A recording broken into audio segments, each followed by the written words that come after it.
అంజనాద్రిపై సంతతి కొరకై అహోరాత్రములు తపస్సు చేసే ఆనర కేసరి కుల సతి కడుపు పండగ జనించినాడొక అసమాన బలోద్భతుడు సంయుధుడు అంజనాసుతుడు పవననందనుడు. అరుణ కిరణముల ఉదయానిది కని అది పండిన తీయని పండను కొని సూర్యమండలము పట్టి తినాలని ఊళ్ళూరే. అది దేహం మాటిన రవి మరుగై జగము చీకటైపోగా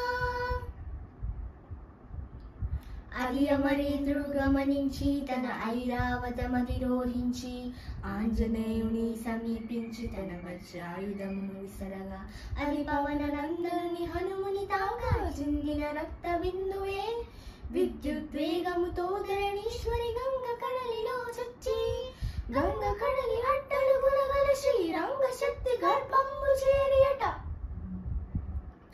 కాలక్రమమున గనీభవించి హనుమని నిలబడి గని అయి ధర్మన గల ఒక సమృద్ధినికై నిరంతరశ్చర నిరీక్షణం వర్ష సహస్రక నిరీక్షణం నిరంతరశ్చర నిరీక్షణం వర్ష సహస్రక నిరీక్షణం.